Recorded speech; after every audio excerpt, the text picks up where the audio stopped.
तर नमस्कार मित्रांनो, काही दिवसांपूर्वी आपल्या कोकणातल्या गावात झाला आईचा गोंधळ। हा सोहळा साजरा करताना माझ्या मनात चटकन एक विचार येऊन गेला, याचा इतिहास किती कुतूहलजनक असेल ना। तर मग क्षणाचाही विलंब न करता मी गेलो गोंधळानिमित्त आलेल्या गोंधळ्यांकडे आणि त्यांना विचारले काही प्रश्न।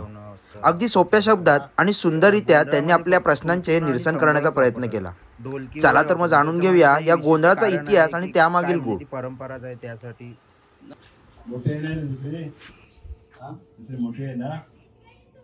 गोंधळ याविषयी, कारण हा जो गोंधळ आहे हा गोंधळ विश्व निर्मितीपासून, या गोंधळाचं मूळ या विश्वाच्या निर्मितीमध्ये आहे।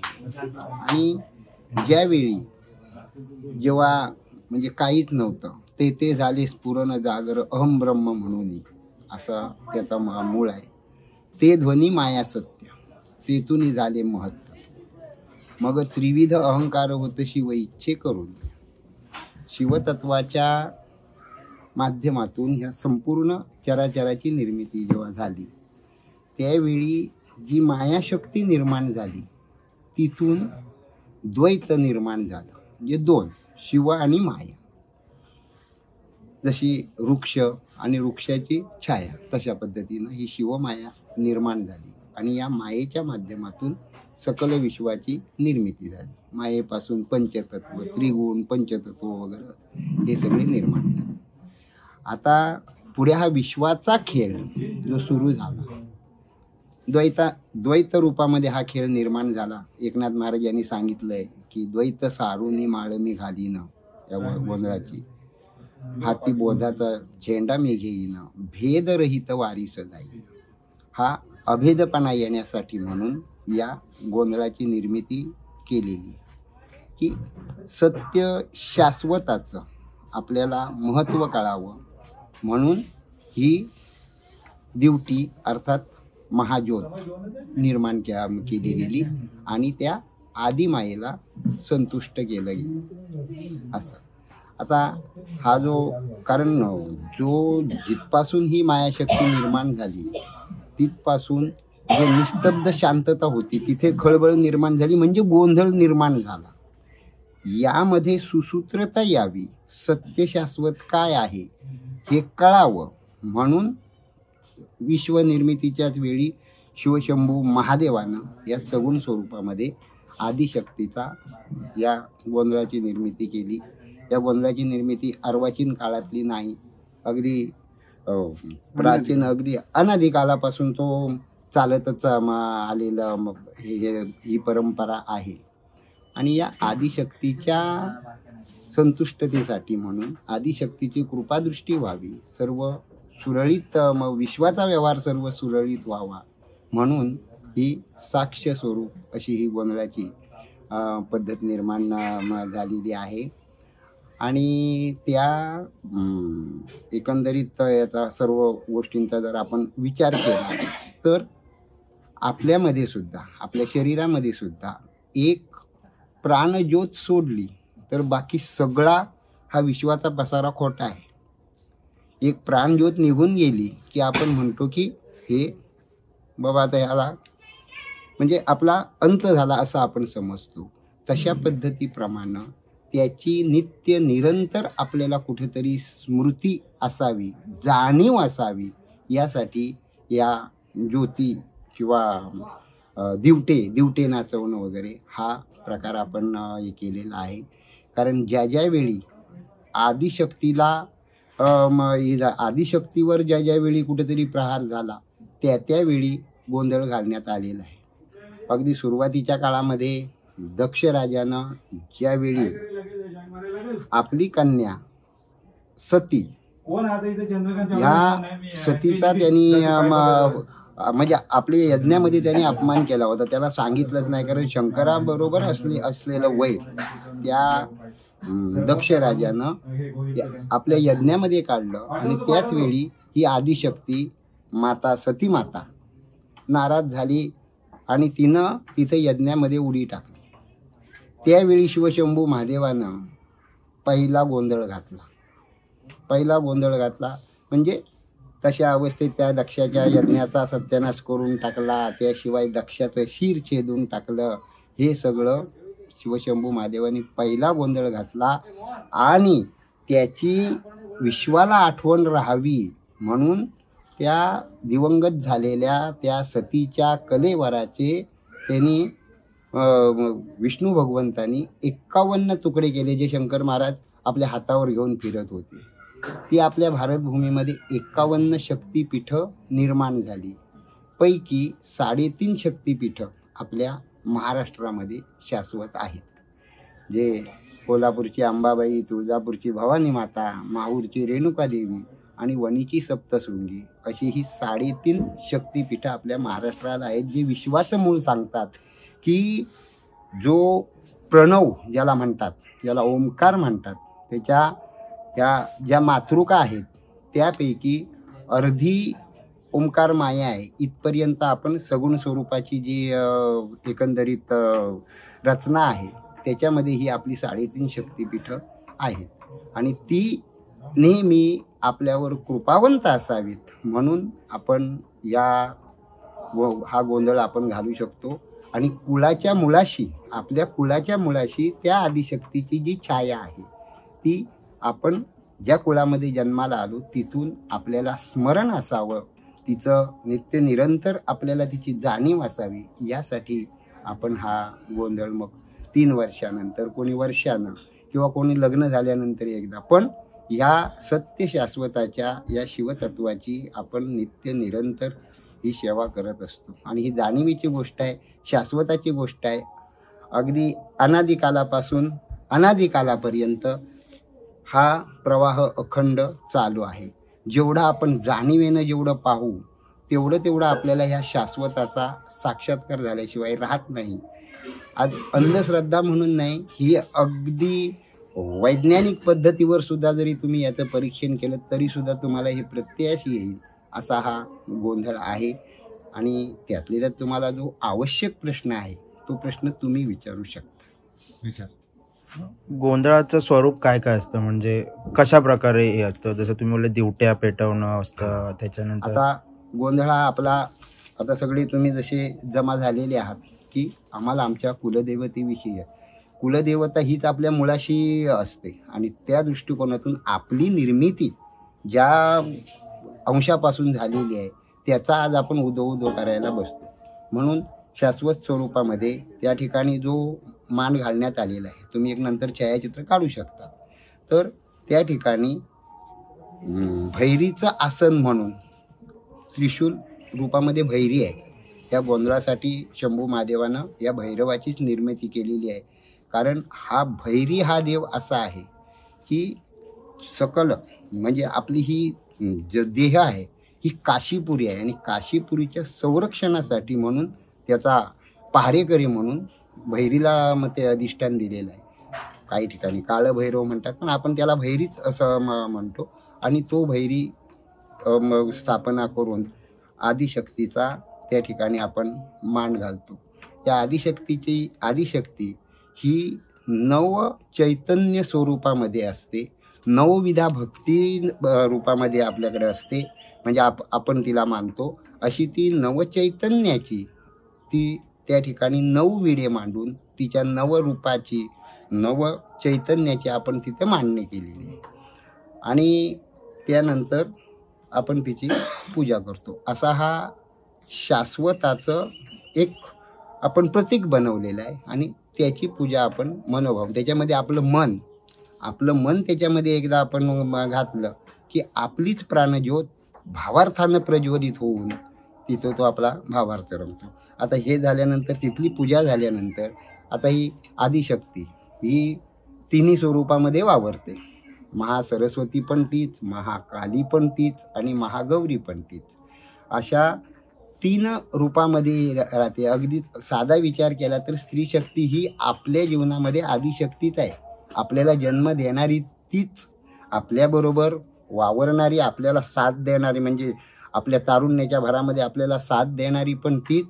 आणि त्यानंतर अंतिम समयी आपल्याला कुठेतरी एकदम सुकोमल आनंद देणारी कन्या रूप सुद्धा तीच. अशी ही आदिशक्तीची सगळी रूपं आपल्या जीवनामध्ये आहेत. फक्त आपल्याला कुठेतरी अध्यात्म या स्वरूपामध्ये जर आपण ते विचार केला तर आपल्याला हे सगळं व्यवस्थित त्याचा अर्थ कळू शकतो. आणि ती जाणीव हे आपण जेव्हा करतो त्यावेळी ती जाणीव कुठेतरी आपल्या मनामध्ये येते. आणि आता मग तिचे जे पारेकरी आहेत, आता भैरव म्हटलं, तिचे जे पारेकरी आहेत हे पारेकरी त्यांच्याकडून ती सगळ्या विश्वाचा हे करू शकते. तिनं खूप काही निर्मिती करून ठेवलेली आहे. वरुण राजाला तिनं निर्माण केला, तो आपल्याला पाऊस देतो. त्याशिवाय अगदी सगळ्या व्यवहारामध्ये प्रत्येक याची एक दैवत तिनं निर्माण केलेलं आहे. आणि त्या पद्धतीप्रमाणे ही सगळी विश्वाचा कारभार ती चालवते. मग त्यांना काहीतरी आपल्याला आपल्या भावार्थाचं प्रतीक म्हणून किंवा आपण समजा त्यांची एवढी कृपादृष्टी घेणार आहोत तर आपण सुद्धा त्यांना काहीतरी दिलं पाहिजे. या दृष्टिकोनातून हा जो म्हणजे बलिदान जे आपण देतो ते त्यांच्यासाठी असतं. देतो आपण आपल्या देवीच्या नावानं, पण ती देवी ही आपली अनादी निर्गुण आहे. पण तिला जे आपण अर्पण करतो ते तिचे हे जे एकंदरीत तिचे हे आहेत त्यांच्यासाठी ते हे केलं जातं. आणि तोच नैवेद्य देवीला दाखवून आपण महानैवेद्य म्हणून आपण तो हे करत असतो. असा हा गोंधळाचा भाग आहे. आता संध्याकाळ झाली, तिन्ही सांजा आल्या. तिन्ही सांजा ज्यावेळी एकत्र येतात त्यावेळी त्याला गायत्री वेळा असं म्हणतात. सर्वात पवित्र वेळा गायत्री वेळा. हा तिन्ही सांजांचा हा संगमावर आपण मंडपामध्ये आपली कुलदेवतेला आपण जी पूजा करतो त्या कुलदेवतेला आपण मंडपामध्ये घेऊन येतो. मंडपामध्ये एक चौक मांडला जातो, त्याला मोत्याचा चौक असं म्हणतात. आपण ते तांदूळ वापरलं तरी ते मोत्याचा चौक भरला जातो. त्यावर तिची प्रतिष्ठापना केली जाते. पंचतत्वाचे खांब त्या ठिकाणी म्हणजे एक विश्वाची प्रतिकृती त्या ठिकाणी आपण निर्माण करतो. आणि नंतर आदिशक्तीचा 9 ज्योती 18 वाती, एकूण वाती 18 आणि ज्योती त्या 9 ज्योती एकत्र करून ती दिवटी मशाल आपण प्रज्वलित करतो. आणि त्याची ओवाळणी आपण हे करून आपल्या घरादारावरून आपल्या जीवनावरून जे काही अरिष्ट असेल किंवा काय, आधी माये मी तुझा भक्त आहे, माझी ही सेवा तू मान्य करून घे, अशी ज्योतीनं तेजाची आरती, तिच्या दिव्य रूपाची आरती, असा हा गोंधळाचा कार्यक्रम. आणि तुम्हा लोकांची ही एकंदर जाणून घेण्याची शक्ती बघून खूपच धन्य वाटलं. खरोखरच धन्यवाद. एक छोटासा शेवटचा प्रश्न विचारतो, म्हणजे गोंधळामध्ये फक्त तुंतुना आणि संबळच वापरतात, ढोलकी वगैरे वापरतात, त्याच्या मागे काही विशिष्ट कारण आहे की काय, म्हणजे ती परंपराच आहे त्यासाठी? नाही, आणि कसं विशेषतः आज तुम्ही गोसावी गोंधळी म्हणून हे करतात. काही ठिकाणी आम्हाला प्रश्न विचारला जातो की अरे गोंधळाचा मानकरी कोण? गोंधळाचा मानकरी भुत्या असं म्हणून म्हणत, मग तुम्ही गोसावी गोंधळ कसे घालता? परंतु आमच्याकडे जो आदर्श आहे तो आदिनाथाचा आदर्श आहे. गोसावी म्हणून आमच्या म्हणजे मूळ ठिकाणी गुह्य जाणे तो गोसावी, ब्रह्म जाणे तो ब्राह्मण असा, तसं गुह्य जाणे तो गोसावी. गोसाव्यानं गुह्य जाणलं आणि ब्राह्मणाला त्यानं ते सांगितलं. कारण ब्रह्मदेवाला ज्यावेळी शंभू महादेवाने सांगितलं की सृष्टीची निर्मिती कर, त्यावेळी म्हणतो मला काय ते माहीत नाही. मग शिवे तया लागून 4 वेद उपदेशिले, 4 वेदांचे सार पूर्ण. मग हे सगळं त्याने निर्माण केलं. मग ज्यानं गुह्य जाणलं तो कुठला अधिकारी आहे? म्हणजे सर्वांना अधिकार त्यानं वाटून दिले आणि तो शिवशंभू महादेव भोळा तो गोसावी स्वरूपामध्ये असा तो 52 बिरदाचा 52 बिरांचं ज्यानं संकलन करून संपूर्णपणे या विश्वकारभारामध्ये ज्यानं लक्ष घातलेलं आहे असा तो गोसावी. आणखी तुमचा प्रश्न काय म्हटलं? हां, तर त्याच्याकडे जेवढी 10 आयुध आहेत ती आपली 10 आयुध तो वापरतो. ॲक्च्युली आता सध्या कसं आपण काही चालवून घेतो त्यामुळं काहीतरी नाद आहे ना, मग ढोलकी वाजवा, ढोल वाजवा वगैरे. नाहीतर आमचं म्हणजे संबळ, तुंतुणं, जरा चकवी हे असते ती एवढ्या ठराविक साधनामध्येच हा गोंधळ साजरा केला जातो. आणि ही दिवटी असं. बाकी एकंदरीत तुम्ही जे विचारलं त्याबद्दल खूप. माझा एक प्रश्न आहे छोटासा. हे कलियुगाच्या प्रारंभी जी विष्णूने 9 रूप घेऊन नवनाथ पंथ स्थापन केले, अवतार घेतले, त्याच्यामध्ये नवनाथ डवरी गोसावी समाज, तर त्यांच्याशी तुमचा काय संबंध वगैरे कसा काय आहे, म्हणजे थोडंसं जरा विश्लेषण व्हावं. नवनाथ, कारण नाथांनी ज्यावेळी संपूर्ण विश्व भ्रमण केलं अज्ञान अंधांची या नेत्री ज्ञानांजन घालण्यासाठी, की लोक अज्ञानानं ग्रासले, त्यांना कुठेतरी त्यांची जाणीव यावी, त्यांच्यामध्ये ज्ञान निर्मिती व्हावी, म्हणून नाथांनी हे सगळं भ्रमण केलं. त्यावेळी नवनारायणाने नवनाथांची रूप धारण केली. जसा हरिनारायण गोरक्ष झाले, मच्छंद्र, जालंधरनाथ, असे ते नवनारायण नवनाथ रूपामध्ये जन्माला आले आणि विश्व भ्रमण त्यांनी केले आणि ज्ञानाची ही जोडली.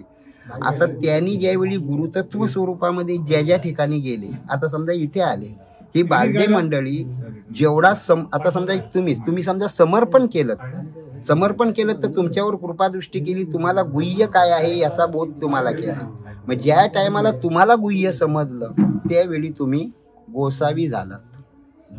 आम्ही नाथ बीजाचे गोसावी नव्हे, परंतु नाथांचा जो आदर्श, नाथांचा जो उपदेश तो घेतल्यामुळं कोण्या जातीचे आम्ही, परंतु त्यांनी त्यांच्या कृपेनं आम्हाला गोसावी त्यांनी बनवलं. जावा तुम्ही, हे जे आमचं कार्य आहे ते तुम्ही चालवा, अशी. आणि त्याच्यामध्ये एकूण 18 पगड जातीचे सगळे लोक त्याच्यामध्ये आले. मग ज्या ठिकाणी जो उपदेश केला तशा पद्धतीनं त्यांनी हे केलं. म्हणजे आता हे डवरी गोसावी त्यांचं हे वेगळं, आम्ही नाथपंथी गोसावीत, आमचा मुळापासून नाथपंथी गोसावी असाच आमच्यावर शिक्का आहे. आता कुंभारांना पण त्यांनी हे केलं, पण ते गोसावी होऊ शकलेले आहेत. ते क्रियेपुरते तुझा घट बाबा, तू घट मांड आणि हे कर, तुला ते पावन होईल, पण तारक मंत्र त्यांना दिला. असं तसं सरवंदे सुद्धा आहेत. सरवंदे जरी असले तरी ते गोसावी नाहीत. गोसावी ह्या पंथामध्ये येतात, एक शाखा त्यांनी सांभाळली असं. आणि नाथपंथी गोसावी म्हणून आम्हाला तो मूळ पदावरचा जो अधिकार आहे तो नाथपंथी गोसावी म्हणून त्या आदिनाथाच्या कृपेनं तो आम्हाला प्राप्त आहे. तुम्हाला जबरदस्त असते. हा, मच्छिंद्र, गोरक्ष, चरपट, जालंधर हे सगळे नवनाथ जे आहे त्या नवनाथांचा आदर्श धरून आम्ही चालतो आणि त्यांनी जो धडा घालून दिलाय त्या पद्धतीप्रमाणे आमचा रत्नागिरीला पण आहे आणि आमचा खास मठ बघायला गेलं तर रत्नागिरीला जाताना पालीतून आतमध्ये वेळवंड गाव म्हणून आहे. त्या वेळवंड गावामध्ये आमचा म्हणजे गोसाव्यांचा मठ आहे. त्या ठिकाणी प्रत्यक्ष नाथ विभूती येऊन तो भूमीमध्येच सगळं आहे. त्याला भुयार आहेत, 4 बाजूला 4 भुयार आहेत, अगदी गंगेपर्यंत भुयार आहे.